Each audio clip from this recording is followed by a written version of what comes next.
and I saw this hand reach out and drop a freaking grenade, and it freaking fell down. It landed right by my buddy's foot, and he kicked it. 2 o'clock in the morning, 3 o'clock in the morning, you're hearing little birds and Humvees just roll up on your freaking door, explosive breach on the gate, blow the door, throw flashbangs, enter the room. And if the combatants or the people that we went after had weapons and they pointed at us, we were going to kill them. Remember why you started. Remember why you wanted this. This too shall pass, like anything else in your life. Hardship will pass. In training, your training should be like this, right? Because if your training's like this and combat's like this, it's going to be fucking easy. First of all, this is my voice. I'm Tim Green and I have ALS. This podcast is not about ALS or living with disabilities. I don't want you to feel sorry for me. I don't feel sorry for me. I am a father of 5 with a marriage that's lasted for over 33 years. I am a #1 New York Times best-selling author of 41 books, an NFL first-round pick with an 8-year career. I worked on TV for Fox Sports, Good Morning America, Court TV, and Extra. I've hosted BattleBots, A Current Affair, and Find My Family. And I am also a practicing attorney. In this podcast, we're diving into real-life stories. From triumphs to trials, we'll explore the extraordinary in the ordinary. Join me, Tim Green, and my son Troy each week for real conversations, laughter, and insights. Because life is a journey, and everyone's got a story. My voice in today's episode is powered by 11 Labs. Trung Nguyen, it's such an honor to have you on our podcast.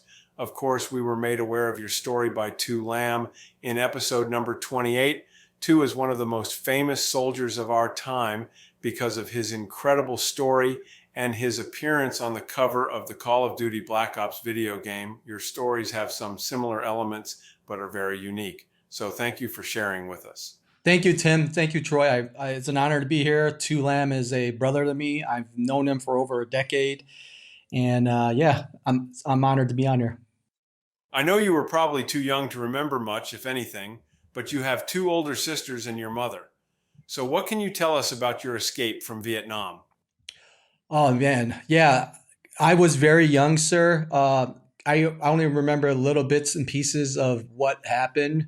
All I knew was there was a lot of movement and traveling, and we didn't just land in America. We were placed in the Philippines at FOB Freedom for a year for in-processing. So I knew it was a lot. We left in a hurry. We didn't bring a lot of stuff with us, and I just remember bits and pieces being in the encampment, encampment that they had us in. It was pretty bad.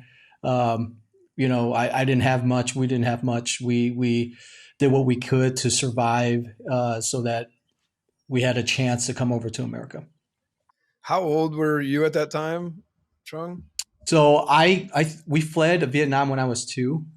So we were in the Philippines for a year. So I didn't land in Chicago till I was 3 years old. Your mom had just $10 when your family set out on your escape. How did you guys survive? Oh, man. I can tell you my mother is a very strong woman. She did what she could. My sisters were teenagers, and I guarantee that they helped out in any way they could to survive, work in the encampment, look for part-time jobs or whatever they can do to survive. And I think the United States Army did supply them with food and whatnot for the time they were there with me. So, did your mom ever talk about like that escape and getting out and what that was like for her, and I guess the mental toll of it? PTSD is not only just for soldiers and whatnot. I think it's for anybody that went through a traumatic incident in their lives. And my mom had a hard upbringing, and I can tell that she had very deep PTSD. She would touch on it here and there, but she didn't really want to talk about it because every time she talked about it, she cried or it got really emotional for her. I can tell that, she had to sacrifice a lot. She had to leave, her mother, her father, her brothers, sisters, my father and whatnot to flee the country because of how disruptive the the communists from the north, the Vietnamese, came down and wreak havoc on the South. Living there was unbearable. She knew that she had to make a decision to either stay here and suffer or go out there and maybe survive this journey to come to America to have a better life for us. And that's what she chose. And my mom said it was crazy because they mustered what they could. The whole family mustered what they could. And they came up with, about $10 worth to give to her so that she can take that money to somehow survive. It's crazy. It's really crazy when I think about it. I sit back and I think like, okay, yeah, I went through the Ranger Regiment. I went through this whole SWAT thing. To me, I think that's hard, right? But that's not really hard. I'm here in America. I got this beautiful country where I can do that thing, do these things. But that right there is like true hardship, right? It's like now you're really chasing the unknown.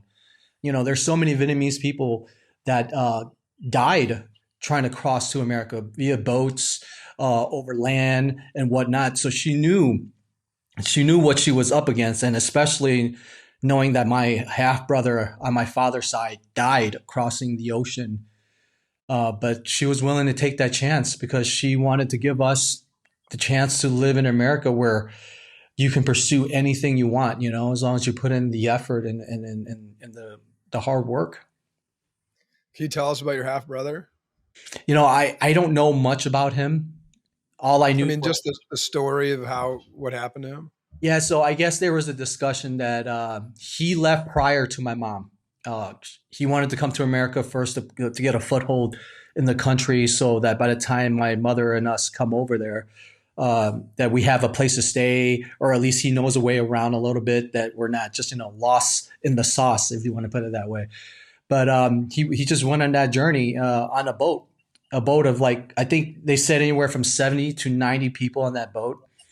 And, it's one of those raggedy boats and only 2 survivors out of everybody who were on that boat, and people die from starvation, from sickness and whatnot. And my brother was one of them.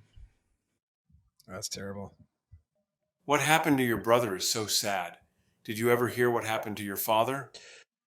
Yes, my father is still alive, and he's about 85 years old in Vietnam. I haven't seen him for a long time.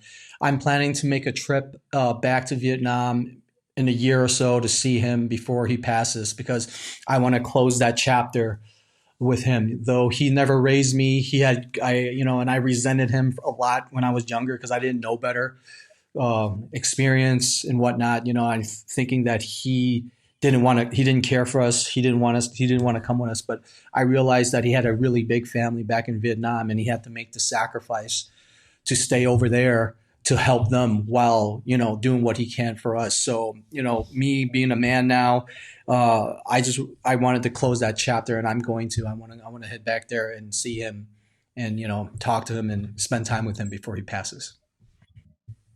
Do you communicate with him at all, or not really? Last time I communicated with him was a couple years ago, through, FaceTime or whatever app system we use. But that was the last time I spoke to him. I know he speaks to my mom and my sisters, and he definitely wants to see me, and I definitely want to see him too. I was just curious what that was like when how did he try and explain why he made that decision, or do you just know that from being older now and more mature than when you were younger? I think I knew that from being older. I mean, there's certain things, we don't talk about, the relationship with him and I, there is really no relationship, right? I mean, I grew up with just my mother. She raised me. So, I can't say that I love him, because how can I love a man that I never knew? But, being a man to man, having that short conversation, I kind of get the picture. And my mom talks about him a lot and how he's provided for our family a lot in Vietnam. And, something I didn't know because I was still so young, that he was actually a really good man. And the last thing he told my mom before we left was, hey, make sure you raise him right. Make sure you raise him to be a good man in America. So, of all the places you could end up, why Chicago? It's funny. My mother, they gave her 2 choices. They're like, California or Chicago. She's like, I want to go somewhere where there's four seasons because she never experienced that in Vietnam. So they're like, Chicago it is. So that's where they sent her and us. Oh man, man, California weather-wise and all that's so much nicer. Oh my gosh. Yeah, absolutely. Sometimes I joke with my mom, like, you couldn't pick, sunny California right by the beach, because I go to California a lot. My best friend's on SEAL Team One. So I'm like, I love San Diego. You can't go to Orange County or somewhere, but it all works out. Everything happens for a reason. Snow sounds cool until you experience a northern winter. We're in upstate New York, so we know what it's like a Chicago winter. Troy, that is such facts. I was like, gosh, like, like the first couple of years of like a heavy snow, you're digging up the snow, you're like, okay, that's cool. But after a while, you're like, this sucks. Yeah. Sledding on Christmas is cool, but for like 1 week, if you could just have that winter for 1 week and then yeah, it'd be okay, but not 6 months or 4 months, whatever it is. Yes, agreed. Yeah, the winters are tough, but they can be beautiful. Anyway, did you experience any racism as a kid? And if so, how did you deal with it? Yeah, I grew up in the ghetto. They placed us in a Section 8 house because we didn't have a choice, right? They had to put us somewhere. So they put a lot of the Vietnamese people in this really tall high rise building on Sunnyside. And that's where I grew up. And I grew up around a lot of violence, a lot of gangs. And, I didn't go to the greatest school because my mom couldn't afford to send me to a private school or whatnot. We had to go to the district school in our neighborhood. And I can tell you, it was rough growing up. I've definitely dealt with racism, people calling me chink, zipperheads and whatnot. But I think through all that struggle, I built resilience and that not quit attitude. It was really tough to experience that because I didn't know why. Why would somebody say that or do that? But I just had to put my best foot forward and just realize that, hey, this too shall pass. I just gotta toughen up. And I could tell you, growing up in the ghetto, it really toughens you up. I mean, I had no choice.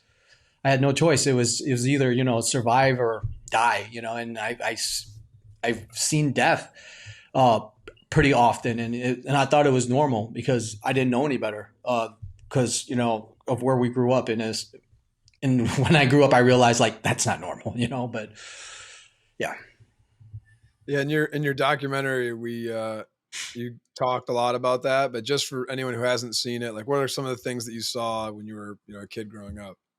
A lot of gang violence, a lot of drugs being sold, a lot of drug addicts on the streets. The way they acted, a lot of stealing, a lot of robberies, always someone getting shot because we lived right in the middle of like a big gang territory of the Latin Kings and the Viceroys, and they were always fighting each other, and I got first view of it, and it was crazy growing up, and being, people always say like where you grow up is, you're gonna be subjected, it's gonna be you, right? Like where you grow up is how you're gonna turn out. I honestly don't think that's true. In a way, it does like have a play. Like, hey, this is what they see there, and gangs try to recruit me and whatnot, but I didn't want to do that. That wasn't a life for me. I knew I wanted something more with my life, though I wouldn't say I was a perfect kid. I was not, being fatherless, my mom working two jobs, my sister's working. I was pretty much, raised myself. The streets kind of raised me. I was rebellious. I didn't have a father figure. And that really tends to how important having a father figure is. And I had to learn the hard way, that this is not the way, this is not the path. And, all this sacrifice coming here to America, you can't, go down a negative path. This is not the life God wants for you. This is not the life your mom sacrificed everything that wants for you. This is not the life that your father sacrificed so much for you to come here. So I had to make that decision, and I did. I was like, I chose to walk the path that is righteous, that is right. This might be a really ignorant question, but I grew up nowhere near the Latin Kings or any gangs. I lived a very, very good life. If you're just a regular kid going to school and all that, would people bother you, or would they just kind of let you do your thing and they were worried about other gangs and all that? They bother you and they worry about the gangs. I got picked on a lot. Back in the days, when I at the cafeteria, they used to have like these quarter cookies, these buttercup cookies, and they were delicious. And it would cost a quarter, and my mom would give me 50 cents. During school lunch, I would try to buy some cookies, but a lot of times my money would be taken. I get the cookies and they'll just take my cookie, and then what can I do? But Mhm. it's just I wasn't sure if they were like, if the gang members were like older, so they just like leave kids alone, or if they would, I don't know, you mentioned like them trying to recruit you. I didn't know if you said no, if they would like, beat you up or harass you, or if they would just, I don't know. I got in my fair share of fights for sure, just because I had to protect myself, and I didn't want to be someone that they can bully around. It's like I was going to stand up for myself. So. Mm-hmm. Your name, Trung Nguyen, is very unique here in the U.S. Is there a meaning behind it, or is it just a common name in Vietnam? Trung, and believe it or not, sir, Trung Nguyen is a very common name. The Nguyen is like Johnson, Lee, Smith. It's a very common last name. Trung is actually, it means, I'm trying to think in my head how to translate this. It means being, I got to get back to you on this. Trung basically means like being not confident. The word I'm looking for is it's getting I got to get back to you on that. If once this get back in my head, I'll let you know. But I'm trying to use the right English word to let you know. But yeah, my mom gave me that name because it does have meaning to it. So You grew up in a tough, gang-ridden neighborhood, and unfortunately, you saw a lot of violence. Do you think there was any benefit at all from that as an Army Ranger? In other words, did it help toughen you up or make that military transition easier? you know, growing up in that type of environment did a couple of things for me. First and foremost, it showed me gratitude. Right now that I'm older, I am just grateful that I can now live a better life, live in a safe neighborhood. But absolutely, it instilled a very tough mindset for myself, so that when I decided to join the military, I already went through a lot in my life, and the physical fitness and the mental uh, torturing, should I say, that we get put through, it didn't affect me. It affected me, but it didn't affect me as much as I would say a lot of my peers, because I've already experienced that type of hardship through my life, though it's different. But it's almost relatable in a sense, right? Because when you join such a prestige unit, they want to make sure that they're selecting the right individual. So they're going to put you through as harsh of a physical and mental pain as possible to see if you are going to break. Because if you guys already know, it's like how you train out in training is how you're going to do in war. And they don't want anybody who's going to quit in the middle of combat, or when they're being put on a mission that is very, very hard, very, very, very demanding. So that's how they weed out the individuals, by subjecting them through all this physical and mental hardship to see if they have what it takes to join that type of unit. And from what I grew up experiencing, it really played into helping me cope and deal with adversity. Yeah, everything in life is relative, right? You've at that age had already seen a lot of really tough things and overcome a lot. So most 18, 21-year-olds in your position, had never seen half the stuff you've seen. It definitely played a pivotal role in my life, as in my character of, this too shall pass, hard things shall pass, as long as you don't quit. So The hard part is like, because there's a lot of people that grow up in tough areas, but most people don't have that mental I don't know, resilience or fortitude or strength that you turned it into a positive thing, which is so rare. I Yeah. shouldn't say so rare, but it's so difficult. Yeah, I've got to think for that. It's just I grew up as a Buddhist. My mom was Buddhism, and I found God, and he really helped me, and I have him to thank for how I turned out. So Were you like were you practicing Buddhist growing up? I wouldn't say practicing, but my mom would take me to the temples, and she would try to talk to me about Buddhism and whatnot. And as a kid, I had no choice. I didn't know what Christianity is. I didn't know what Jesus Christ was. That wasn't what was taught in our household. She had like a little a shrine for the Buddhist thing. So it's just like, yeah, this is what you do, and stuff like that. And I just followed suit because I didn't know anybody. I was just a kid. Sure, sure. But Yeah. as I got older, and as a teenager and whatnot, and from what I've experienced, what he let me experience, I'm a believer, and that's when I made the change. Can you describe your adolescence, and looking back, what would you do differently, if anything at all?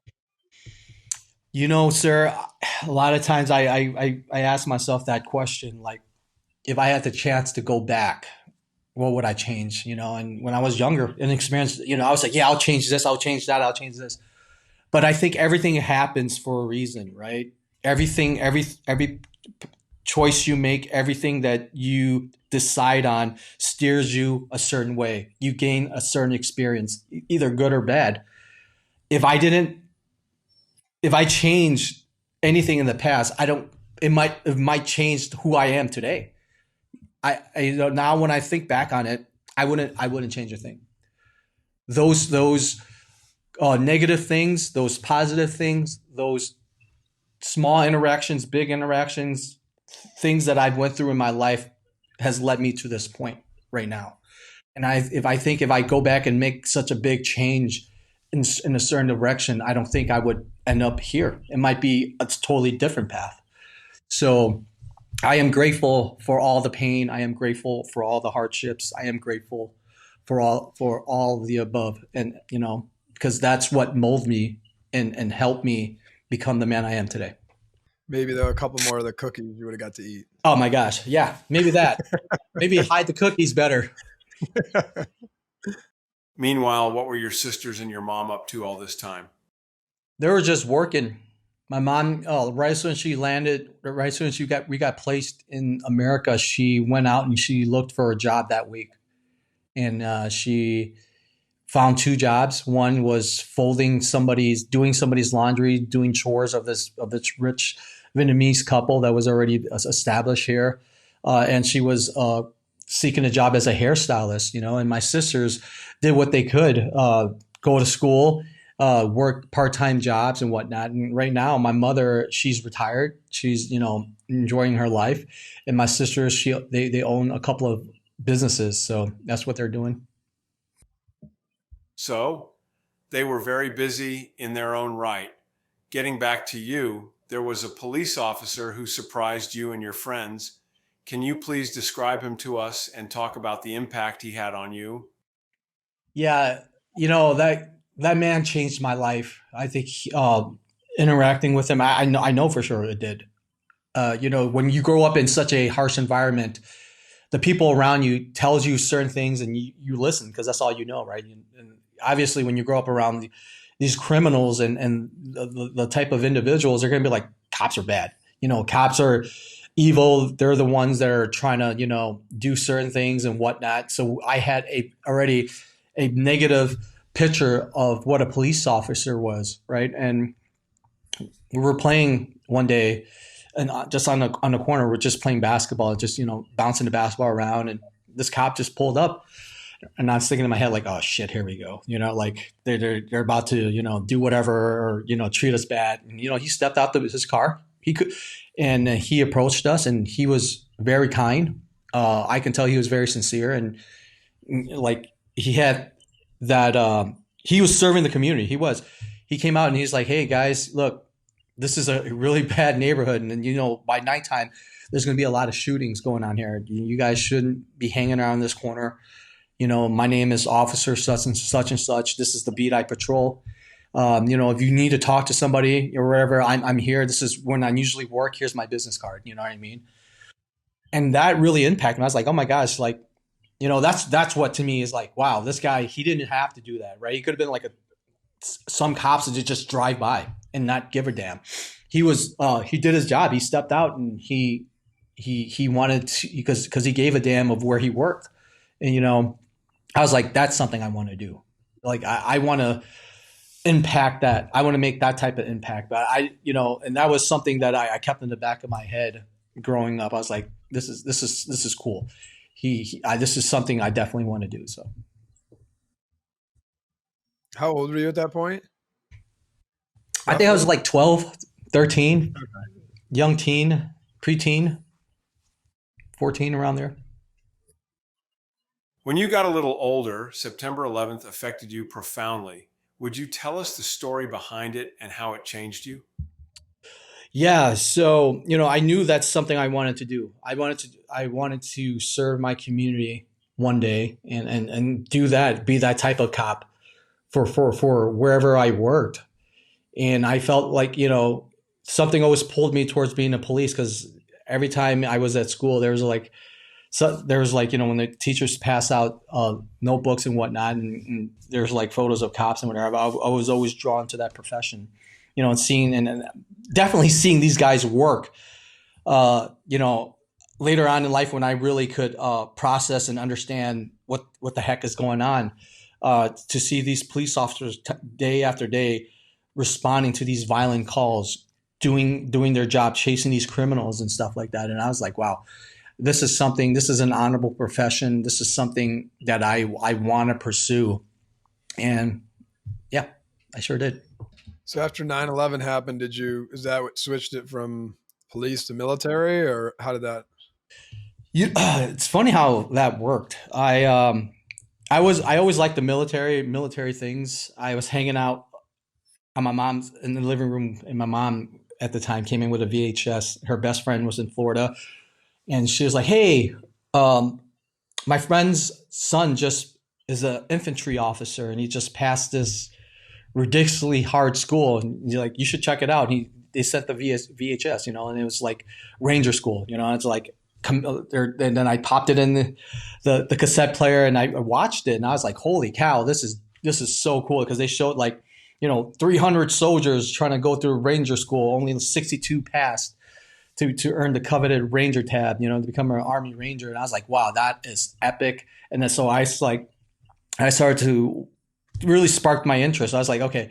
So at the time, the internet wasn't really prevalent, right? So I went to Barnes and Noble, and I read a lot of books on the lineage of the Ranger Regiment and how they were established to, what they've done all the way up to the present. I was like, whoa, these guys are badass, from Point du Hoc, from D-Day, Omaha Beach, the 2nd Ranger Battalion, storming the beach. I mean, that is insane. To me, that's one of the greatest generations, right?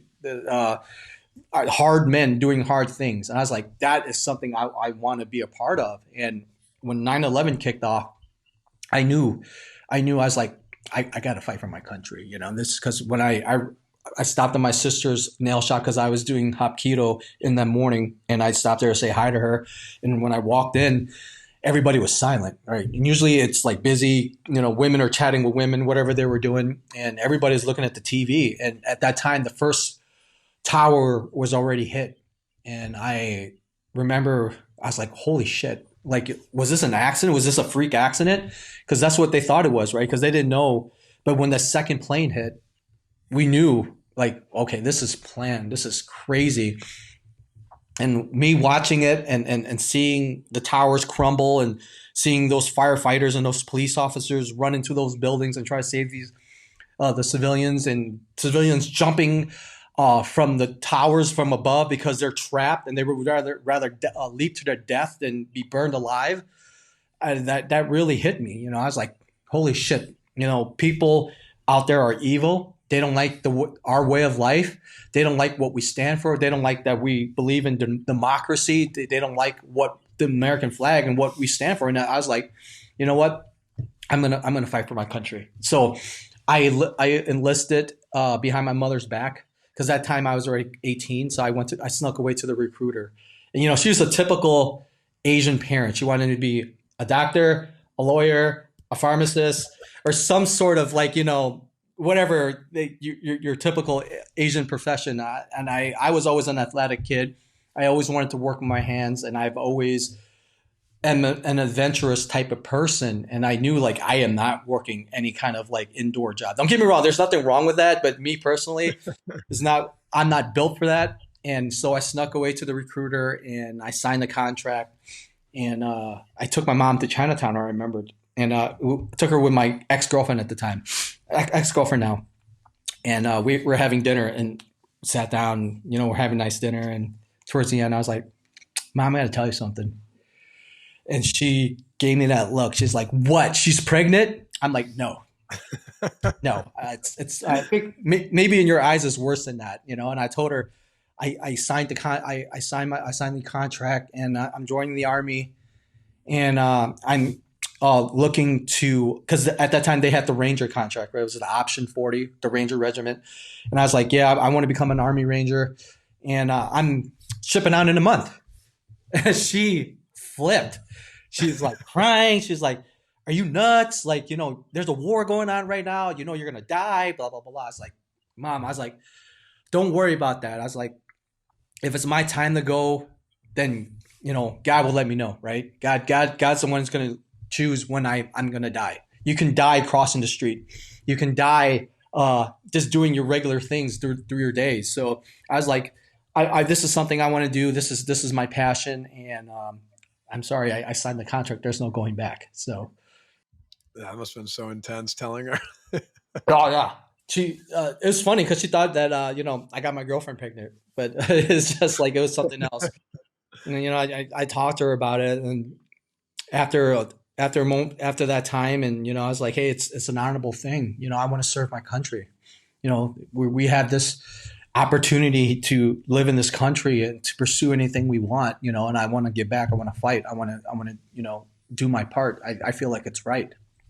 And she's like, okay. And she finally gave me her blessing. And obviously when I was in, she was very proud of what I've done. And she always talk about it with her friends and whatnot. So if you couldn't have done the military or the police, if you couldn't have done that, what do you think you would end up doing? Oh man, that's a tough something with my hands. Maybe be a firefighter. I don't know. It's always service. Some kind of service for sure. Because I know, working in an office, I would go crazy. I'm not built for that. I have too much energy, and it's just that type of lifestyle is not for me. I definitely want to, I believe we live once, and from the short time that God's given us on this earth, we should do something about it. Make an impact in somebody's life, do something for the greater good of humanity, for mankind, for the community, for the country. And I was like, you know what? I'm going to do it. Thank you for your service to our country. You ended up deciding to become a Ranger because of a videotape that your mother showed you. Looking back, do you think she had hopes that it would inspire you? I think if she knew that videotape inspired me, she would have burned it and not even given it to me.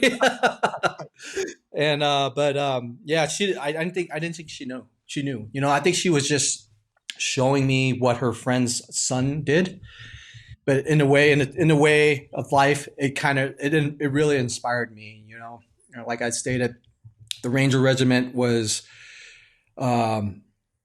something I wanted to be a part of. I wanted to be an Army Ranger because of the lineage of these hard men from the past to present that have served and have sacrificed and have done so many great things. And I wanted to be a part of that. Whatever it would take, I wanted to get it. So. And plus, I was looking at the Navy SEAL route. I was looking at the Special Forces route, which is the Green Berets, and I was looking at the Ranger Regiment. And the other reason I chose the Ranger Regiment is the selection program is a lot shorter. So I knew right away that I would get into combat a lot quicker. Because if you were going to go SF, the pipeline is usually 2 years. Because you got to go through SFAS, then you got to go through the Q course, And the Q course is a bunch of schools, and two probably talked about it, that you have to learn to become a Green Beret. And obviously the SEAL program is a long pipeline too.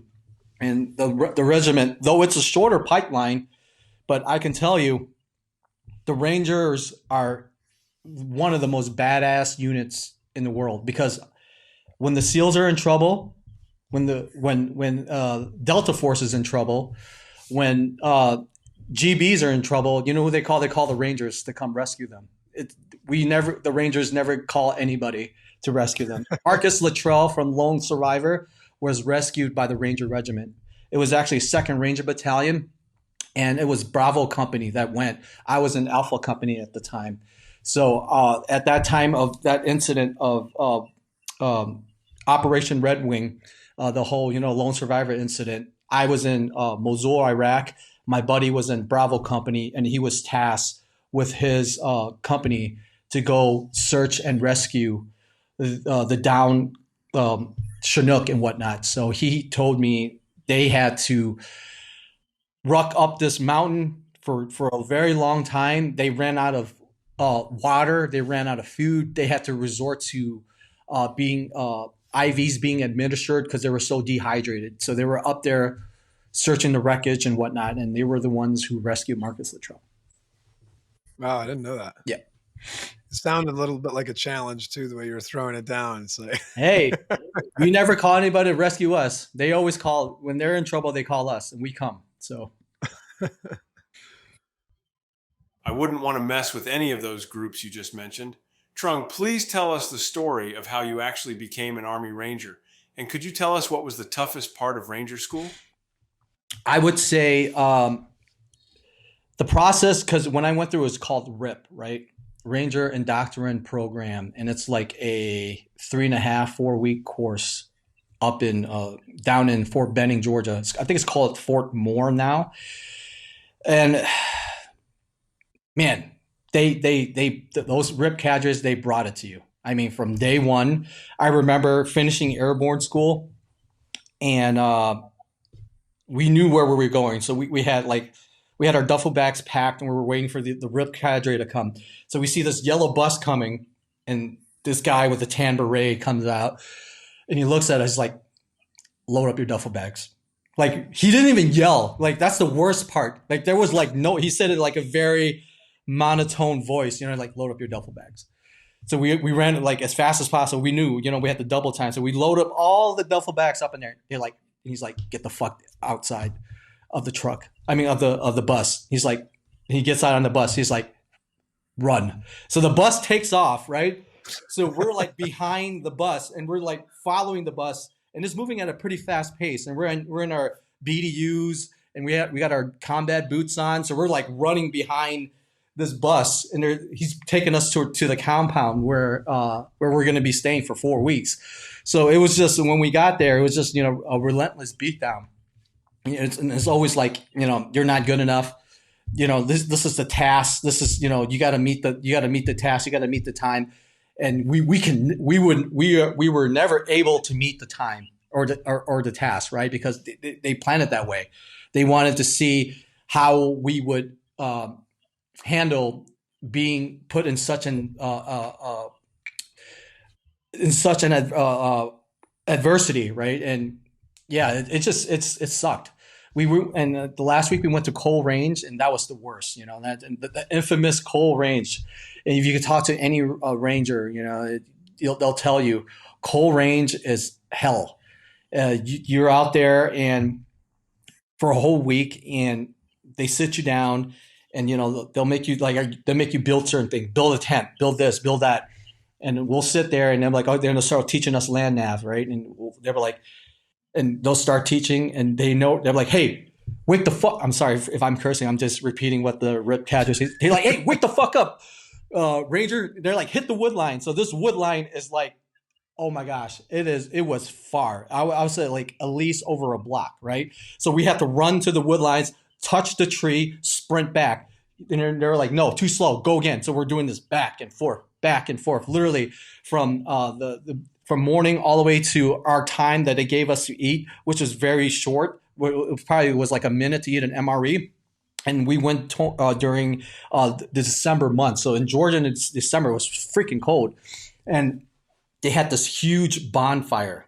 They had this huge bonfire burning. They're like, hey, you can quit anytime. You can pull up your sleeping bag, and there's some. They literally had hot dogs. They're like, you can roast some hot dogs and hang out, and you don't have to suffer through this. And they'll smoke us. They'll do that. People start quitting. You see them go by their campfire and they're like roasting hot dogs, and I'm sitting here famished. I'm like starving, and I'm like drenched in sweat, and I'm just like, oh my gosh, this sucks ass. And they'll like, okay, now go out there and do some land nav. So they gave us points, and we'll go out there with our rucksack. We'll try to get our points. We come back, and they'll do that all over again, and they'll smoke us towards the night, and we have to hold a rucksack on top of our head. And through those events, it was tough. It's really tough. And I always tell people, those times really test who you are, how much resilience you have, what's your resolve. Do you really want it bad, right? Because when I'm sitting here in this office right now, I can always be like, yeah, I want to be a Navy SEAL. I want to be a Green Beret. I'm like, I got 8 hours of sleep. I already had 2 meals in my stomach. No one's yelling at me. It's easy to be motivated when the shit's not hitting the fan, right? But when you're in the when you're in the shit, and when you're suffering, and you have lack of sleep, lack of food, and you're getting constantly being bombarded and yelled at by these rip cadres, and you see your friends quit, you really have to dig deep and you like ask yourself, is this something you really want? And I always come back to the point like, hey, remember why you started. Remember why you wanted this. This too shall pass, like anything else in your life. Hardship will pass. Like regardless, that Monday because we came there on a Monday and we leave on next Monday. And I told myself, regardless of what happened, if I quit or not, that Monday is going to come along, right? It's if I'm going to be there or not. And I chose to like suck it up and there's always that saying, like, how the hell do you eat an elephant? One bite at a time. A lot of people, I think they get, it's not just that the physical toughness that really gets people to quit, is really the mental part, right? Because they see this long, arduous journey of nonstop suffering. And when they start looking a couple days ahead, and they're like, oh my God, I don't even have I have multiple days of this ahead of me. And they psych themselves out, and that's how they that's how they quit, right? They're like, I can't do this. Like I can't survive 7 days of this. This is insane. And that's what's really one of the main driving points of people quitting. And for me, I just took it 1 minute at a time. Hey, I need to get through this, right? All right, I got to get through this hitting the wood line this one time. I got to get through this little evolution that they have me doing. I got to get through this. I got to get through that one step at a time. I didn't want to think ahead, because if I knew if I thought ahead, that's definitely going to play a pivotal role of me wanting to quit. And there's a difference between RIP, which is called RAPS now, and Ranger School. Ranger School is a leadership course, and it's open to the whole United States Army and other branches.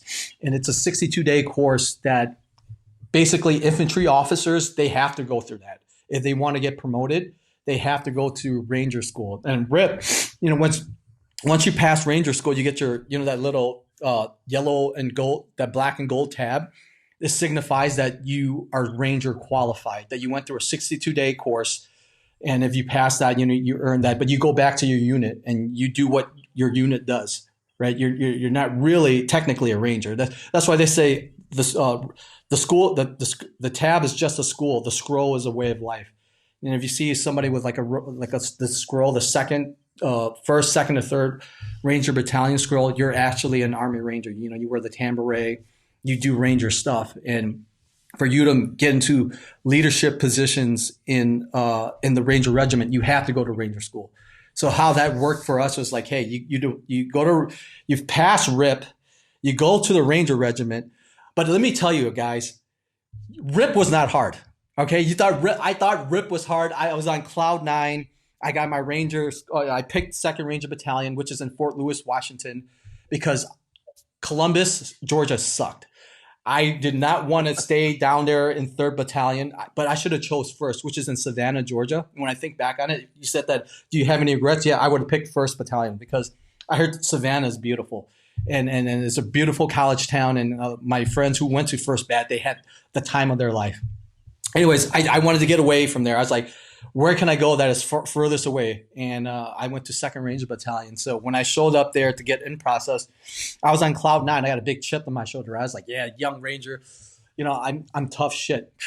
Bro, no, it was a week of in processing at their headquarters. Then you get shipped on the bus to the actual compound. It's a compound within the compound, right? The regiment has its own like compound, and I remember showing up there, and man, those guys, they're like, how can I describe them? They're like jaguars, and you're like deer, right? You're like fresh meat. And these guys are like hardened. These guys already done multiple combat tours. Like when I got to the regiment, there were guys on my squad that's already done 4 tours, 2 in Iraq, 2 in Afghanistan, and these guys are already hardened by combat. Here I am. They call us cherries. That's when you come to the regiment, you're brand new, a newbie, you're a fucking cherry. And right away they're like, hit the tab, the one thing that they do is called tab check. So, you got to get a chance to go to Ranger school to earn your tab. So if you don't have your tab, every time they say tab check, you have to find some kind of object to elevate your feet to do 25 push-ups. So they'll be like, tab check. So every time you're walking anywhere, tab checks, you're constantly doing push-ups. You got to double time everywhere. And what I've learned through my time in the regiment is selection didn't start in RIP. That was just a precursor, right? That was just like, hey, can you handle the stress? Can you handle the physical torment? Yeah. Now when you get into the regiment, it's like, do you belong? Can you keep up?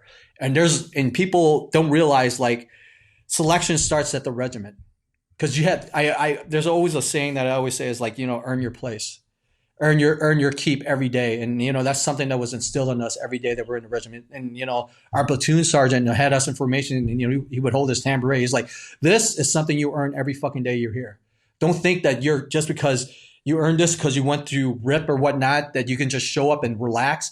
You're going to earn your place here. And people who don't, they get kicked out. There's so many people who pass RIP, go to RAFs now, show up in the regiment, can't keep up with the standards, and they get booted out to the army, to the big army. They'll go to like the 82nd, the 101st Airborne Division, whatnot. So every day was a big challenge being there. Now I was surrounded by I hate to use the word alphas, but these dudes were the epitome of warriors. I mean, I always said like, hey, I joined the army as a boy. I left the army as a man, because literally the army raised me, like really showed me something I never grew up with. Like if I had a father, and the army raised me, and I man, to be surrounded by giants, to be surrounded by like, these guys were like studs. I mean, PT studs, amazing tacticians, hardened mindset. I mean, I thought I was badass. These guys were like 10x what I am, and I really believe like when you get to that certain level, they say who you hang out with matters, right? Because you do. Your 5 closest friends, the people that you always surround yourself with, is who you their way of thinking, their way of acting really bleeds into you. You start to become the same. Just think, for example, girls in high school, they dress the same. Like the clique of girls, they would dress the same, have the same haircut. They start looking alike, right? Because that's their clique. That's the group that they hang out with. And when you're surrounded by men like that, you have no choice. It's like, either I keep up or I'm going to get booted out of the regiment, and I refuse to get booted out the regiment. So I stayed, and yeah, it was pretty. It sucked a lot. It sucked. It definitely sucked a lot. I wouldn't say the regiment is all sunshine and rainbows. You're subjected to a lot of things, but at the same time, it was very rewarding, because I saw the hardest men in combat making tactical decisions under fire in the most calm voice over the radio, doing heroic shit that you only see in movies, but now you've experienced in real life. Being able to, being deployed on a little bird, being landed on the objective, explosive breaching. I mean, this was like when I joined, it was the peak of the war. It was literally my first combat deployment was Mosul. You know, it was 04, 05. And man, if you wanted to fight, if you wanted to bring the pain, or how they want to say it, that was the time. And we were busy. I remember the first time we landed in theater, we had 4 missions right off the bat. And every single day after that, we had at least 1 mission. So from the time that because the regiment's different, they do combat rotations 4 to 6 months at a time. It's not like the big army where they do year-long deployments. So they'll do like 3 months to 4 months to 5 months. They'll come back, they'll go on leave, then they'll go back and train up to go back to theater. So that's why some of these guys had 4, 5, 6 combat tours already, because of that rotation. Is always rotating from first, second, third, first, second, third. And it went on for decades. Can you describe what it felt like when you first deployed to Iraq? Also, could you explain what run and gun is?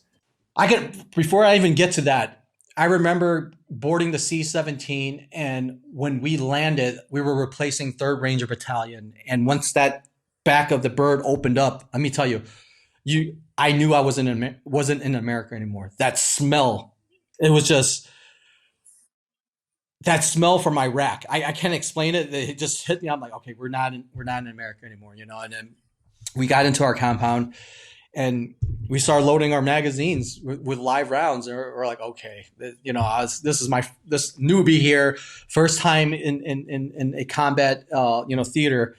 It's just running and gunning. It was just like, hey, you know, our task at the time, and still is to capture or kill high value targets. Right. And we work closely with other 3-letter agencies. I can't tell you who it is, that were able to track these known terrorist leaders or bomb makers and whatnot. And running and gunning was like, man, getting out of the compound and going out there. And now you're like, okay, you know, before we always get every time before we go on a mission, we always get a briefing, right? We know who we're going after.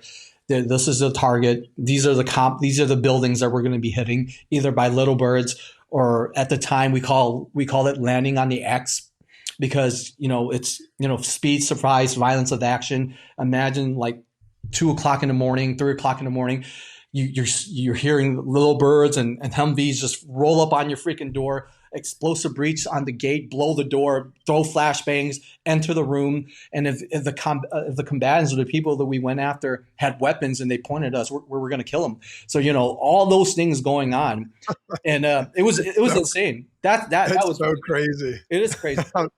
I don't want to laugh. I'm not laughing because it's funny. It's just like, that's so intense. I was thinking about 2 a.m. You hear an explosion outside. Next thing you know, there's flashbangs. Multiple explosions, because we're hitting multiple complexes at once. It's crazy. Like they call the Ranger Regiment the blunt object, right? Like you want something destroyed, you want something fucked up, you send the Ranger Regiment. We'll come and we'll decimate your whole entire village, you know? And yeah, we brought it, man. It was insane. I mean, mission after mission, it got crazier and crazier and crazier. I was like, holy shit. And some of these guys, like I said, had like 5 tours, and like they're dancing around the fire. Like, you know, it's like, my God, this is insane. And that was the temple, right? And the thing is, before even in theater, back in the regiment, back in country, that's how they operated. That's how we roll. I mean, man, that's when I said being in a regiment is hard. It's fucking hard, especially if I was a single guy at the time. Thank God I didn't have families like some of these guys did. But man, we were constantly out on the field for days at a time. I mean, it was a constant, the schedule was like boom, boom, boom, boom, boom. I mean, either you keep up or you can't, you know? And that really, I think, molded us, because they always say in training, your training should be like this, right? Because if your training's like this and combat's like this, it's going to be fucking easy, because you're subjected to such extreme situations and training that when you go to combat, and if combat's like this, you win all day. But if you train like this and you go to combat like this, you're going to get your ass handed to you. And it's the same thing as an analogy I put, like, you know, like MMA fighters, they go to the best schools, right? When they prepare for a fight, like they'll go to the best jiu-jitsu practitioner. They'll go to the best boxing coach. They'll go to the best Muay Thai coach. Why? Because you want to train as hard as you can. You want to push that level as high as you can, so that when you meet your opponent and they're like this, you'll smoke them all day. And that's how the regiment rose. Like every time in countryside, our training was 10 times as hard as it was in country. The only thing is in countries we now have live bullets shooting at us, and we have explosion and stuff like that going on, right? But besides that, the training that we went through stateside was 10 times more tough than what I've really experienced over there. Though it was tough over there, but it wasn't as tough, if that makes sense. Yeah, the live bullet part adds an element to it. Oh my gosh! So on your first mission, you're at the base. They say we're going after X person, and here's where they are. Can you talk about like you're saying Little Bird, you're in the helicopter, you land, like what is that actually? What actually happens? Like what can you talk us through? Like you could use your first, if you're okay talking about it. Yeah. Your first mission, like you get off the plane. What are you hearing? What are you seeing? What's going on? Yeah, we just first, when we got off the plane, we get to our compound, we find out where we live, we drop off our rucksack, we do what we do. Our platoon sergeant or our squad leader comes like, hey, get your shit ready because in a couple hours we're gonna go out on our first mission. And I was like, what the fuck? We just got here. Like, can I take a breather? I just got out of this jet lag plane that flew so many. But yeah, we hit the ground running, and man, there's just so many crazy missions, man. I can tell you, like, when we're talking about Little Birds, it really depends on what we're doing. Sometimes the Little Birds is just patrolling on giving you air assets, and you're just hanging off the bench, and you're sitting there with your rifle, and you're just providing overwatch for the team that's sitting the bottom, right? Other times, the Little Birds will land on the roof of the building, and you will basically attack it from the roof down. So that was another option. But I can tell you, one of the craziest missions was a daytime hit because here's the thing, after Black Hawk Down, the whole issue with the 160th Night Stalkers who got both their Black Hawks getting shot down, they changed their SOPs. Like they didn't want to operate during the day. A lot of the missions were at night, right? But sometimes we had no choice. I can remember for one mission, we were going after this super high value dude. Like he was a squirter. I mean, we were tracking him for like weeks. He would like bounce from place to place, and it was very hard to pinpoint him to hit his place. But this one mission, they were like, all right, we got to go now because this guy's going to bounce. He's going to leave. We need to go get his fucking ass now. So it was a daytime hit. I remember it was like 110 degrees. I mean, we had a couple of heat casualties. That's how bad it was. We rolled up on to the complex that the district of buildings. It was like a pretty busy urban environment that had shops and stuff like that. So it wasn't like a typical like residential house in a residential neighborhood. This was like in a busy area. And when we got there, we got into contact right away. We got into like a firefight, and one of the terrorists shot at the Little Bird. One of the rounds went in there, ricocheted through the cockpit, hit one of the pilots in the thigh. So they had to pull him out of there. So we neutralized a couple of people that we had to neutralize. We captured this guy. We finally got him. We brought him into our Humvee, and we're like moving out, right? And I remember we were moving out, and we were moving down this one-way street. It was literally a very narrow street. And I remember buildings to my right, and I think it was like a couple of buildings to my left, and we're rolling in Humvees. And I was third in the convoy, and the front convoy saw this maroon 1994 Camry, and I could kind of see it too.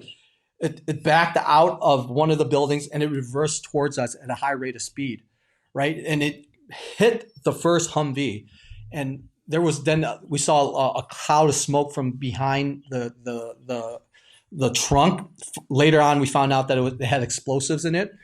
But yeah, we had to back out, and they realized that they couldn't detonate the explosion, that explosive in there, right? There was like 3 dudes in there. So what they ended up doing is they took their assault rifle. I think they had like AKs or whatever they had. They stuck it out the window, and they started shooting at us. And man, the guys, I got to give it to the guys on top of the Humvees. We had 50 cals, and let me tell you, those rounds, those 50 caliber rounds, they will rip your body part apart. That's how the velocity, like if you get hit by a 50 can, if it misses you, and even if it lands that close to you, that pressure will rip your freaking body. And they started laying down fire in this Camry, and all I could saw was body parts being flying out. And I remember it so vividly because it was so freaking hot that day, right? Because we just finished hitting this objective, and we got there, and I stepped on my car with my rifle, and we're shooting at this freaking car, and I could just feel this heat, not just from the environment, but from this car, because this car was inflamed by now.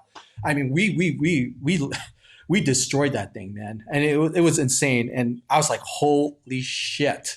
Like this is what you see in the movies, but this is like real life, and everybody's like, these guys didn't even blink an eye. They're like, yeah, get some, they're like, fuck you, and they're just like, I'm sorry, guys, I'm just repeating how these guys are savages, man. These Rangers are freaking savages. You're like, you fucked with the wrong unit, man. And they brought it. And we got back into the Humvee, and we brought that dude back to base, and, he got interrogated wherever he needs to go. So when you're clearing a house, I mean, it must be just terrifying. You're going into a room. You don't know if someone's going to be in there waiting for you, if you're catching them by surprise, or if they're catching you. Yeah.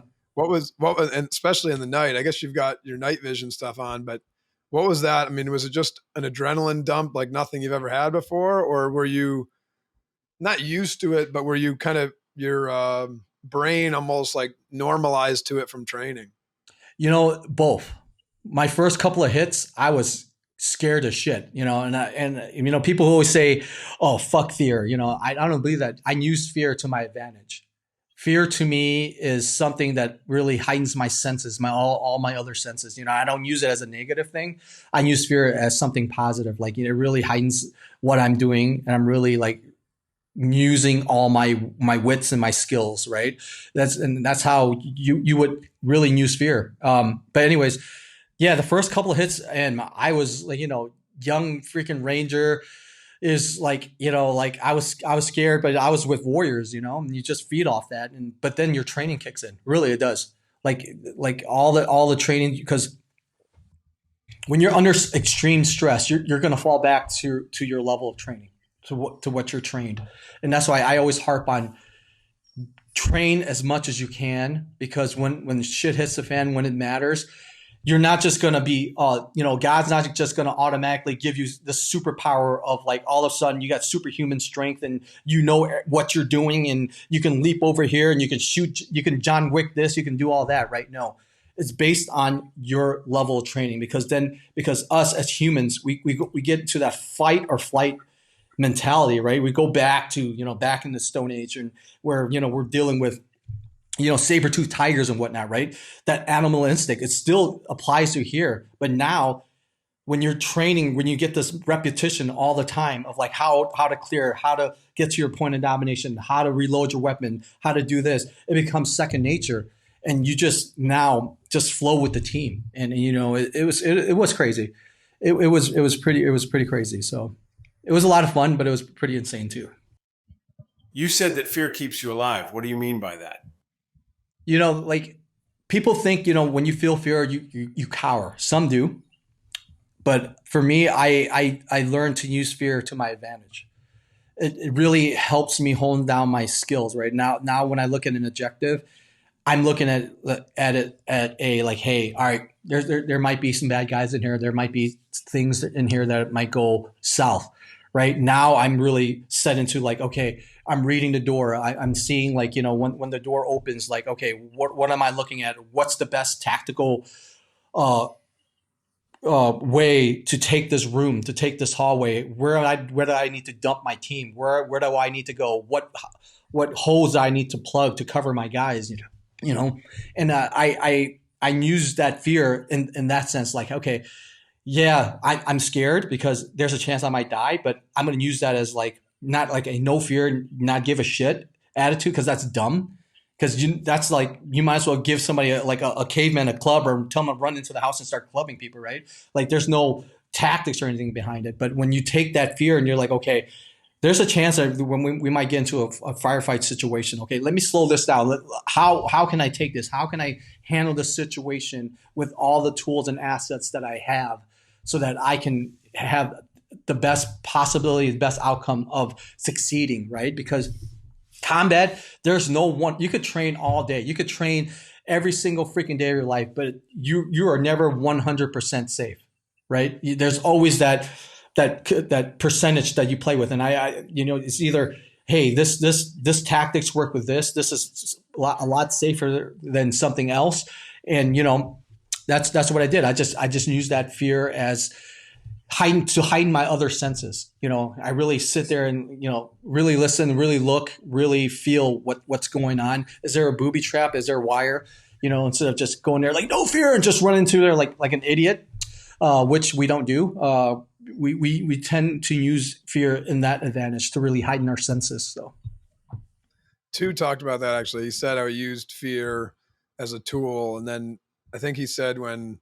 I could be misquoting him. I hope I'm not, but I think he said when he realized he had to get out is when the fear turned into anger. Like he was using anger as the tool, instead of fear. Yeah, I had friends who finally left. And like one of my good friends, he's in Harvard right now.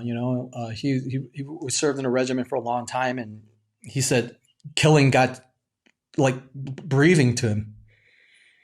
It was just like nothing, and he's like, okay, now I got to leave, because now it's just like it's different, right? It's not no longer when you don't feel anything anymore when you kill somebody. It's like, man, it's just it's crazy. I can't explain it. It's just like it's something that you don't want to dive deep in. This you hear some soldiers that got that 1,000-yard stare.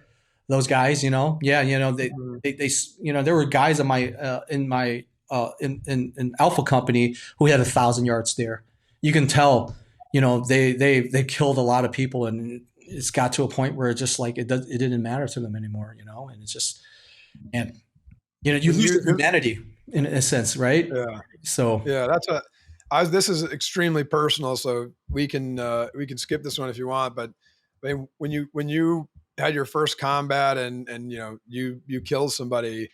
Do you have any? Does it just feel like training, or did it take a toll on you? Oh man, I was just in shock. It was just like I just fucking taken a life. It's just like it's crazy. But then at the same time, I didn't have time to process it because everything was like go. You know what I mean? I was like. Now when I sit back and I think about it, it's just like, my God, but I was young at the time. I wouldn't say I was filled with hatred, because I wasn't. I just wanted to bring the fight. I knew like these were some bad dudes that we were going after. So I didn't have time for emotions, at the time. I didn't have time to really sit back and think of stuff like that. So. Yeah. Yeah, thanks for answering. I know that's a really personal thing. But. No. I mean, it is what it is. When I accepted that I might have to take somebody's life, right? Because this job, the job the profession that I chose it's killing. There's no other way to put it. We're not there to win hearts and minds. We're not there to hand lollipops. They send the regiment to the harshest place. Where people are like the most dangerous place, right? And that's your job as a ranger, as you close in on the enemy and shoot them in the face. So I'm just happy guys like you and Tu are on our team. Yeah, Tu, man. He's such a kind-hearted person when you talk to him, very eloquently. He speaks very, eloquently, and he's very soft-spoken, but I've seen Tu flip the switch during some trainings that I was involved with him to help train some people, and I can tell you, man, you don't want to see Tu's bad side. We talked to him and he was extremely gracious and very nice. Yeah, and I could see it. You could see in his eyes there's a fire there that you don't want that flip to switch. Yeah, you don't want that. You don't want that. So. Hell no. You accomplished a lot of amazing things as a ranger. What mission are you most proud of? It's hard to pinpoint. I would say, to be honest with you, all the missions, right? Because we had the privilege to go out there and chase these bad guys, to get these bad guys, and every single mission was as important. And I'm proud of all the missions. I'm proud to be on every single mission that I had the honor to be a part of, because yeah, there's bad dudes out there that need to be killed or captured. And I wish I could pinpoint one mission for you, but there's so many great missions.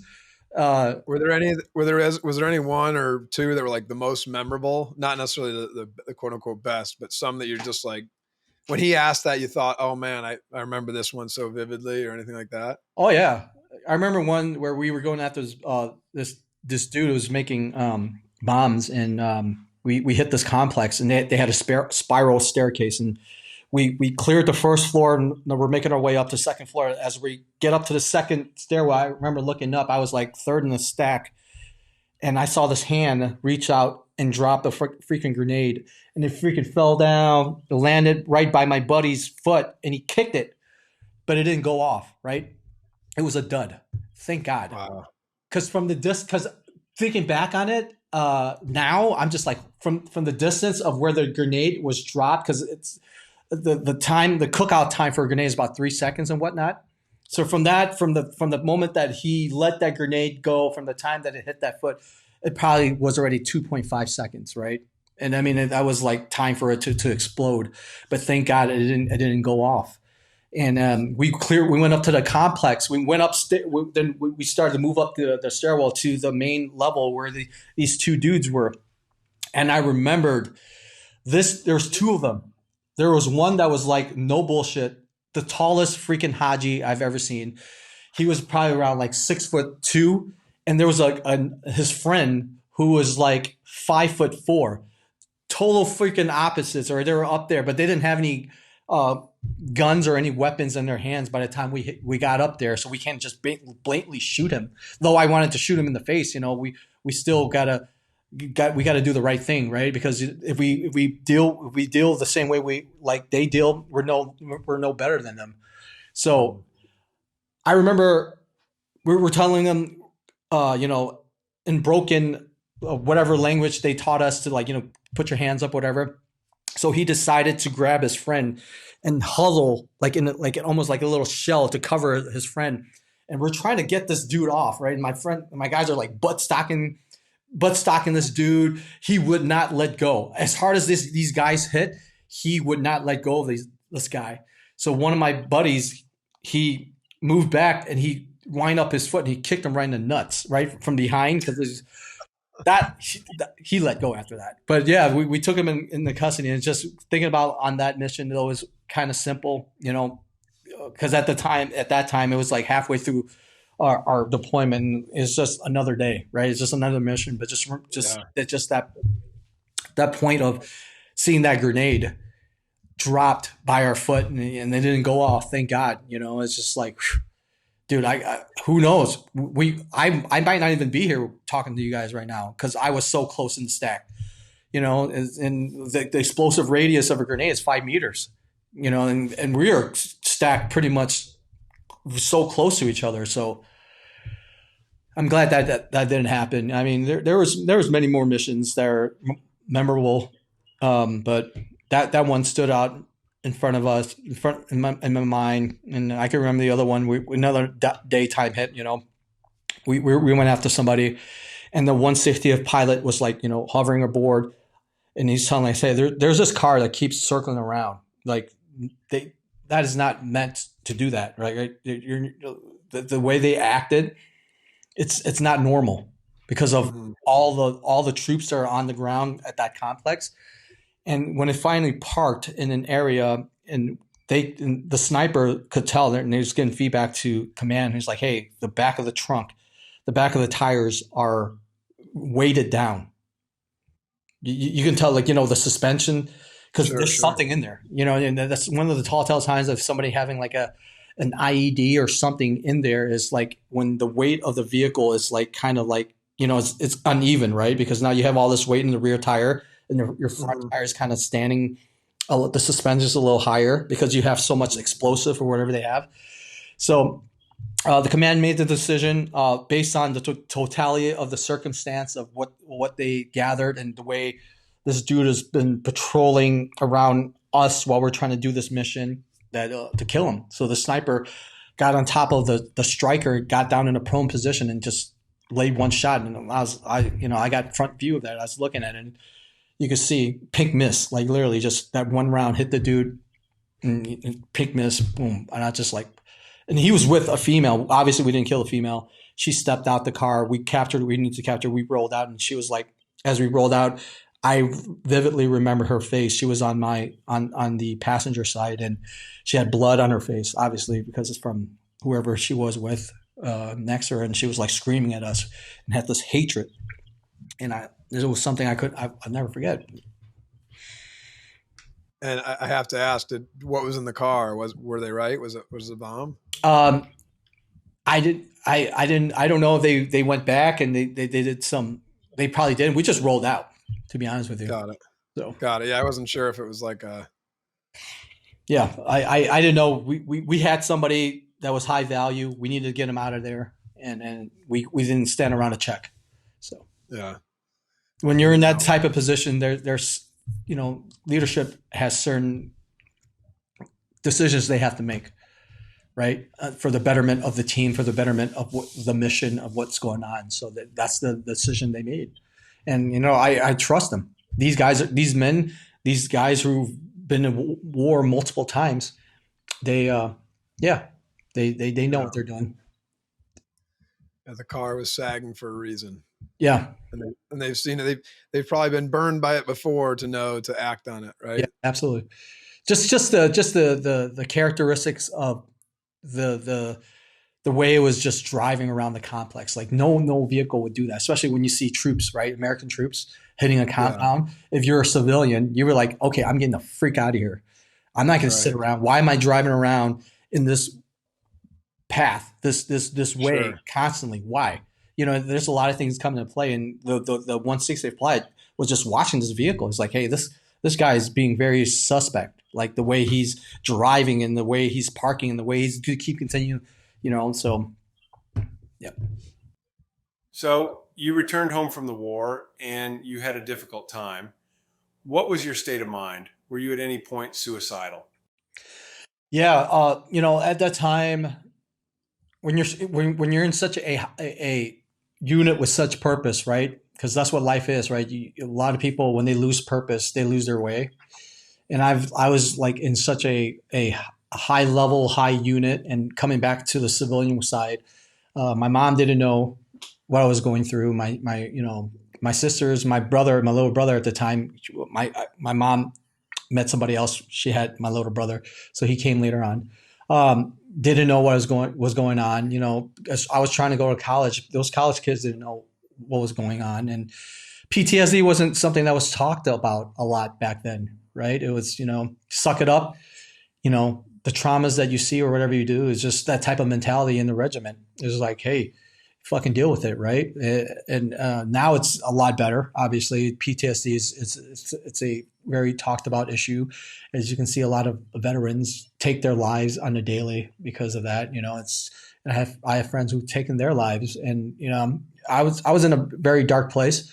I was trying to process everything that was that has happened in my short career in the military, and everything that I saw and the friends that I've lost in combat in Ramadi. It was a lot for me to process. I had no one to talk to. No one could understand what I was going through. So I just hermited myself in my room. I'm sorry you had to experience that. Is that when you found God in your life? I ask because this was a particularly low point in your story. And in my life, it was the lowest point where I was really led to Jesus Christ. Yes. God has always been there for me. And I was at a point where, I was drinking every day, and I did feel suicidal, and it was a lot for me to handle. But then God brought me out of that hole that I was in, right? I hit rock bottom, and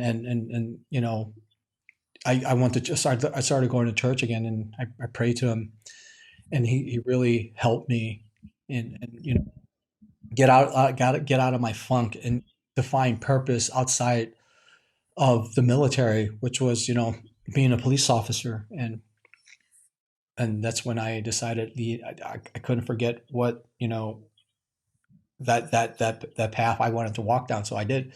I went down the path of becoming a police officer. I found purpose again, and that's what I built myself back up and joined the PD. Did you have a moment like where you say like God got you back in church again? Was there like a something that happened, or you just felt it one day that you wanted to go to church? It's just I had a heart to heart with him. A lot of times, how God works. He works in a mysterious way. You don't have to be in a church to talk to him, right? And I just had one of those low points in my life, and I just had a heart to heart conversation with him on my own, and he had his ways to help get me out of it. So I'm so happy to hear that. After you got out of your rut, you end up going through a police academy in the suburbs of Chicago, but it's too quiet for you. You want to run and gun. So you go to Los Angeles where there is plenty of action. Were you a member of the SWAT team out there? no, sir, I was not. I did leave Park Ridge, which is where I was working. It was a very slow town, rich neighborhood, and I wanted, I was a rookie. I wanted to experience policing, and that being in a rich neighborhood, there was really no crime, right? I mean, DUI, suspended license, like the normal stuff a suburban cop deals with, or just rich people problems, should I say? You got to deal with them, their calls and whatnot. And I decided, hey, I really want to be the police. Where should I go? And the LAPD was the gold standard, and I was like, yeah, I'm going to go there. So I packed my bags and I went to LAPD, and my plan was to be on LAPD SWAT, but I didn't stay long enough to get onto the teams. So my mom needed help because she was getting old, and I was the oldest son. So I had to make the hard decision to move back. So I moved back home to Chicago to help her out. And that's when I joined Chicago PD. And I was with them for 10 years. Worked South Side, West Side, you name it. Got onto the SWAT team, and I was a full-time member of their SWAT team for like 5 years. I was one of their shield guys, and yeah, that was a lot of fun too. It's all these things. You had to go through your third police academy in just 3 years. I assume that after Ranger School and heated combat, that these academies have got to be like going to the corner to get a gallon of milk for you. It was very easy, I would say, sir. I mean, obviously they have his own little tough parts, like I'm learning the law and whatnot, but I didn't want to walk in there with like a chip on my shoulder because I believe in being humble. So I treated every single academy like it was my first day, first time, and I just gave it everything I got. And though I could have, be like, hey, yeah, whatever, and try to be cocky, that's just not my character. That's just not who I am. I believe in hard work. I believe in setting the examples for my classmates, right? Because I'm coming here from past military or past police academies. I could be the cocky bastard and not give a shit, right? And people will be like, yeah, look at Trung. He's good. He's good at these things, but he's cocky as hell. Right? But I don't want to be like that. I want to be like someone that hey, I'm here with you. I'm going to treat this like this is my first police academy, and I'm going to give it everything I got, and hopefully they take something from that, and it bleeds to them, and so that they can and be better. So I always try to set the example for other people, and try to do the right thing. Did you have the opportunity as a cop to kind of do what that one officer did for you, or he gave you that, you felt like he brought you in and really cared about the community? Have you been able to do that as a police officer?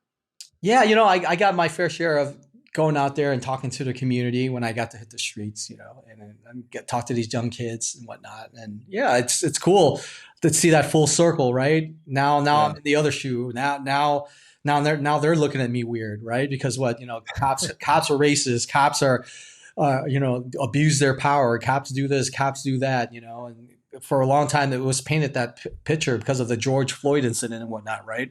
Everything at that point, everybody was like anti-police this, anti-police that, because they painted us with a broad stroke, like a broad brush, right? Like every cop is bad, every cop is racist. They just want to murder colored people, right? And it's not like that. You know, I always say I can't change the nation of policing, right? I can't change all these police departments, all these officers, because are there bad cops? Absolutely. Are there good cops? Absolutely. It's like any profession, right? There's going to be bad apples, and it's just in this profession, the bad apples outshine the good apples, right? It's unfortunate, right? People always want to see bad cops on the news. They'll never report a lot on like a police officer doing good things, because it's just, that's your job, right? You're that's what you're supposed to do. But when you have these bad apples, they have this broad stroke brush paint upon all of us. And I always tell people, like, hey man, you can't change those people. You can't change this department A, department B, these officers. The one thing that I always have control over, and something that I learned through one of our cadres in the police academy, was he told us, hey man, life is going to throw you shit your way, right? Life is going to deal you a set of hands, right? And it's the one thing you can't control, what life throws at you, but the one thing that you always have control over is your attitude. That's the one string you can always play upon, is your attitude. How are you going to face that adversity? How are you going to face that issue, right? Is my attitude. So I choose to do the right thing, to be a positive impact, and really impact the people around me. Hopefully that way they learn, they get inspired by it, they impact people around their circle. And, you know, we do that whole ripple effect, right? It's like dropping the pebble in the pond and you see this ripple effect. And that's the one thing that I can possibly do, is be a positive person around the people that I interact with. And hopefully from my interactions with them, it leads to more positive interactions. I know that you were on the SWAT team in Chicago, but you were disgusted with the force, and you blamed the liberal politicians for undermining everyone who wanted to do good, honest police work. What was that experience like? One word: frustrating. You know, there's a lot of good cops on Chicago and Chicago PD. There's tons of good cops that want to do the right thing. They can't. You know, our hands are tied. They place laws and rules and regulations that really tied the hands of the police officers, you know, and the criminals knows it. You know, like the no chase policy. Like if a Chicago cop sees this vehicle, and they you know, being a cop, you can tell when a car is full of shitheads, right? You can tell, because if you do the job for a long time, you can tell. And this is not racial profiling. This is like real police work, just the clues and whatnot, right? And you know that they're up to no good, being the time they're at the street they're at, and running the plates, and knowing that, you know, who's driving the vehicle and whatnot. And you know they probably have dope or guns in the car, and you initiate the traffic stop for example, maybe a IVC violation for like broken headlight, broken tail light, you know, expired plates and whatnot, right? Or speeding. And if these criminals know, the Chicago coppers have pretty much a no chase policy, so they'll just take off on you, right? And there's nothing you can do about it. You just got to pull over and just like, hey, this vehicle's taken off on me. It's heading in this direction. I'm terminating the chase. I turn off my lights, and the supervisor comes on scene, and they log you to make sure that you are at where you're supposed to be. And these criminals know it. So they'll run around with guns and dope in their car. And if they commit like, you know, running lights or whatever, they know we can't chase them. And there's videos on Snapchat, there's videos on TikTok where you see these criminals, they'll show through the rearview mirror that there's a police car behind them. They'll pan down at their gun that they have on their lap, and they'll just keep driving, and they'll just laugh. And they know after a while, you see the police vehicle turns off their lights and sirens because there's no chase policy. Wow, I didn't know that. Yeah. It doesn't even make sense. Very strict. It's very strict. That's just one thing. There's many other things that's in place in a democratic ran city that is not in the favor of the cop, right? How can we do our job when we have such restrictions, right? And it sucks. And it sucks because now they don't want the warrior mindset in the police force anymore. They want the, hug a thug, officer friendly, whatnot. But I say, there's a fine line with that. You should be dangerous, but disciplined, right? That's the most important thing is you want to be that type of cop that if, hey, I'm cordial with you, I'm professional with you, I can talk to the community, I can interact with them, be kind, and be loving. And then when I need to turn it up to a 10, I can turn it up to 10, right? And if there's no that type of attitude or the way policing is now, it's just, they don't want that. They want, man, ever since the George Floyd incident, the recruitment for police officers has gone down nationwide. That's a fact because no one wants to do this job anymore, right? Why? So you can be the next YouTube sensation to get sued, to get put in jail because now you're second guessing yourself, and people see it's like, why would I risk my life? Why would I? And all these people who are like, intelligent, physically fit, they're not going to do that. They'll just go work for a 3-letter agency, FBI, DEA, go federal. Why would they want to become a municipal cop? Because those are the people who are always under the microscope. And we seen it firsthand. I remember my last year on Chicago PD, and I was in the police academy because I stopped by to eat lunch there. And the recruits they have running around are like overweight, and there's horror stories of people not being able to pass a simple physical fitness test of like a 1.5 mile run, set amount of push-ups or whatnot, or can't shoot for anything, but they somehow pass them, right? Because they're hurting for bodies and they're scraping the barrel, and they're starting to lower standards. Like, oh, now you can have certain criminal history that are misdemeanor, and you can still be a cop, right? And that's the wrong way of doing it. To me, like, if you want crime to be less, if you want it to be more of a safe environment, you should reward your police officers. You should have the backing of your police officers, right? Not put them down, not throw them underneath the bus, because in Chicago we have something called COPA, which is civilian oversight of the police. So they have power over us. It's beyond internal affairs. They can, like, if you get into a use of force situation that is justified and cases closed, they can reopen it and try to get you in trouble. And they've jammed up a lot of cops with that reopened up case that's deemed by the judge to be justified, and give them time to strip them of their police powers and everything like that. So how do you fix it? If you had a magic wand, I know there's a lot more to it but if you had a magic wand, I mean, what could you do? You'd take the politics out of it? Would you go back to it? You can't. Politics has nothing to do with policing, right? Politicians, they love to sit there and be like, oh, the community, all this community, they keep getting hit. You gotta understand, when you're a cop on the street, when you're working some of these most dangerous neighborhoods, you see. It's the wild, wild west out there. These criminals they're killers running out there in Chicago, right? These young killers. I'm talking about like 15, 16 years old that killed multiple people, and they wouldn't blink an eye to pull a gun and shoot you in the head. Like, to them, that's just another day, right? I would say, have the back of your coppers instead of.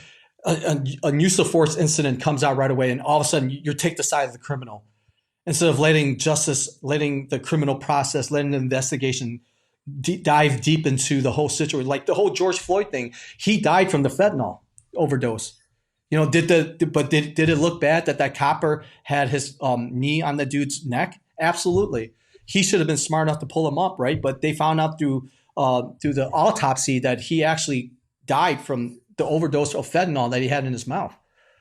But like stuff like that, people don't want to see that. They want to all of a sudden get emotional and start blaming people, start pointing the finger of like, oh, this cop is wrong, instead of letting the detectives and internal affairs and everybody else do the investigation, Be a good leader. Like, hey, I don't know the whole full story. Let the investigation happen until we find out the full story. This is how we're going to deal with this. Instead of like, oh yeah, Officer X, yeah, I don't believe what Officer X did was right and whatnot, and throw him or her underneath the bus. Give the officers training. There's lack of training, huge lack of training in the police force, right? Especially in big departments like CPD. Like, give the officers, to me, if you want to mitigate lawsuits, if you want to mitigate any of those issues, train your officers to the best of their ability. It's like the same thing, like, how we did as a ranger. The reason why the Ranger Regiment has such a colorful and a prestige lineage, because the Army recognized that they have to give these soldiers the best training possible. When you give somebody the best training possible, what's going to happen? What's the outcome? A lot of times, a mission success. A lot of times, things that are successful. Right? It's the same thing in the police force. Train your officers.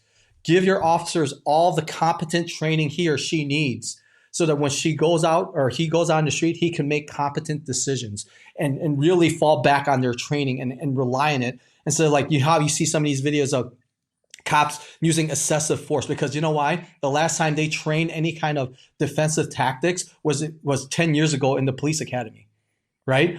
If you give your officers the tools they need constantly, that when it's time to take somebody in custody, when it's time to use a particular set of force, they can competently do it because they have the training to fall back on. Instead of Officer X, who left the police academy 10 years ago, and the last time he did any kind of baton swipe or any kind of takedown was in the police academy. Now he gets into a use of force situation, and he's like, oh shit, my uniform doesn't command respect anymore. Now I have to go hands on. I forgot what I'm doing now. I got him, like, I'm trying to do anything possible to take this person in custody, right? That's why, to me, all those things can be mitigated.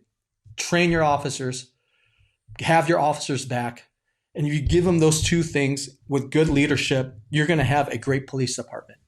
That to me is a no-brainer, right? And as you as civilians, don't you want your police officers trained at their very best? Not some absolutely. Not some slob that walks, like you call him and he comes there and he's like 200 pounds overweight. His belly is hanging over his gun belt, and he has like donut stains and shit all over his shirt. Do you want that type of representation of your tax dollars? No. There has to be a culture that is built from the academy and into the districts or the divisions of these police departments. There has to be a standard, right? And that's the one thing I loved about LAPD. If you go to LAPD, next time you go to California, look at a California copper. Their uniform is pressed, their badge is shine, their gun belt is shine. They look sharp. Their uniform is immaculate, right? Because they believe in how you look matters, and the training you get matters. In some of these police departments here in Midwest, they don't care. It's sloppy, and Chicago is one of them. People are. I remember it was like a wake up call when I showed up at CPD. Saw some of these old timers who has like a leather belt that is worn down. It used to be black, that is worn down to now it's brown, right? And it's like flapping in one side. He has one magazine that's like on the back of his gun belt. His gun belt's like flapping everywhere. He has an outer vest carrier that's covered with shit. He doesn't care. I mean, it's sad to see, and people wonder why sometimes cops get painted a negative image, right? Because of individuals like that. But if you give them a good physical fitness program, if you give them the training, if you give them all these tools and everything they need, and build a culture within the police department, a real culture of standards, of high standards, you're going to see a change, and I'll leave it. The last thing is, like, Chicago PD is infamous for that. We have something called the merit positions, which is like 20% of the promotion board, right? So you test to become a sergeant. 20% is left to the commanders or whatever to pick. So how that usually worked was like, what it usually supposed to be made for is like these hard run and gun coppers who are like, tack guys, gang guys who are out there getting drugs, getting guns, but suck at testing. This is a way for them to be like, hey, this guy has all these awards and he's got all these great arrests. He would make a great supervisor. Okay, now we have a 20% merit board where we'll pick him to make him sergeant, right? As long as he passes the test, right? But then they took that and now they flip it where it's like, hey, your dad knows this person. Let's get your son into this position. Now, a lot of the positions in the police departments are from who you know. It's not what you know. So, got it. Yeah. That's terrible. It is terrible. And I was so frustrated. That's why I left. Did you receive any blowback because you were so outspoken about the absurdity of it all? Luckily I retired, so they can blow back all they want, and I'll just give them the middle finger. I felt like I needed to say those things, and if I was still wearing the uniform, I was saying things that like a lot of cops would want to say, but they can't because of a fear of being reprimanded and fear of being, sent to a district on midnight somewhere that is where they didn't want to work. And I understood that. So I figured when I retired, I think that was the best time for me to speak out. What was the final straw that led you to go out on your own and create the supplement brand called We Go Home? I would say not backing us. The final straw is of certain SWAT incidents where, we could have ended it earlier, but they choose to draw it out and really tire out the guys just to, because of the policies of the bullshit that is placed above. I just got sick and tired of it. I just got sick and tired that I couldn't do my job to the best of my abilities, and that's when I was like, okay, I don't want to do this anymore. I built this company where I think I'm able to kind of branch off and do this. So here I am. I know you're tight on time, Trung, but can you give us the elevator pitch on what is We Go Home? Also, as a new entrepreneur, how did you get the company off the ground and how did you get the financing? Oh man. So let's start with your question. We Go Home. We Go Home is based on it's a pro fire military police brand, right? And I wanted to push that message that, hey, when you raise your right hand, you sign a blank check. When you walk out the door, you're not guaranteed to come home, right? And that's when it comes back down to the attitude of being prepared, being physically fit, being tactically sound, so that you can be an asset to not only your partner, but to the community, right? So that's the message we wanted to push on We Go Home is like, hey, when you get out there, you're gonna be called upon when you least expect it to do dangerous things. You better come prepared, right? And that's the message we want to push on We Go Home is to build assets so that they can be somebody for their department, for their fire agencies and whatnot. So that's where We Go Home came from. It was built upon that. In terms of financially, I built this company with $10,000 to my name. So I built that literally from the ground up. I'm still building it now, but we're growing rapidly, and I think it has to do a lot with my resilience and my tenacity. And my father, I learned from my mom, was a great businessman. He spoke 5 different languages. He sold motorcycle parts. He was a very successful, rich person before the communist party came down and took his money, because that's what they did. They came to his house 2 to 3 times, not at once, but 2 to 3 consecutive times throughout whatever period to steal from the people, and it took that many times to get him where he's, I wouldn't say poor, but not as rich anymore, right? Because that meant that my father was wealthy. Anyways, I think I got that from him. The whole entrepreneur mindset, it was in my blood, and I felt like this was. I didn't feel challenged anymore on being on the SWAT team. I think I've reached the pinnacle of that position, being a shield operator, being put in that type of position. I didn't feel challenged anymore, and being an entrepreneur challenges me daily, because it's really the unknown, right? Because when I was serving, I always tell people, being an entrepreneur is the hardest thing I've ever done in my entire life. By hands down, the hardest thing. Maybe it's not physically hard, but I can tell you it's mentally the toughest thing I've ever done. Why? Because when I was in the regiment going through selection, when I was going through selection to get on the SWAT team and all that, we had something called shared suffering, right? You're surrounded by people who are trying to do the same thing you're doing. You're talking to each other. You got each other's numbers. You can talk back and forth. Hey, bro, let's keep it up. Let's do this. Let's go out and PT together. Let's go shoot. We got this. We're going to make it through, right? We got this thing called shared suffering. But when you're an entrepreneur, you're by yourself, right? No one believes in you. No one believes in what you're doing. No one believes you're here grinding. There's countless of days in this office that I sit and I'm just by myself. And I sometimes ask myself, is it even worth it? But I was like, I'm too dumb to quit. But at the same time, I believe in this purpose. I believe in this mission. I believe in what we're doing, right? We're making assets out there so that they can be better.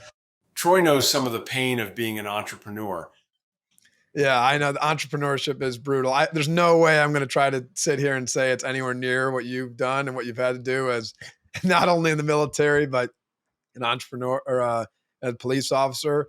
But yeah, entrepreneurship is not easy. It's not. Toughest thing I've ever done, it is, but it's so rewarding too. Just to see when it's good, it's so good. And when it's bad, it's so bad. You're chasing an unknown every day. Nothing's guaranteed, right? Being in the police force, being in the Ranger Regiment, I'm guaranteed a paycheck every 2 weeks.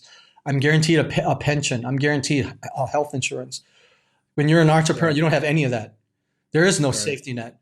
You either go all in or you don't. And that's the one thing that a lot of people like on social media, likes to talk about, being an entrepreneur is something sexy. They always post it like, oh yeah, all these cars, all these watches, like this fancy house. But it takes decades of work, right, to build something, right? And it's just like people don't realize. Those are the people that don't have it. Those are the people that are renting them, not the people that own it. People don't realize it's built from blood, sweat, and tears, and just one brick at a time. And it's going to take years to build something great. That doesn't happen overnight. It's not what this instant gratification society nowadays that's out there. Yeah. Everybody wants something instantly. It's not for the faint of heart. Definitely not. By the way, Trung means sincere. Got it. Now on to our final word segment where we ask our guests a few rapid fire questions. What was the happiest moment in your life? Making my mom proud.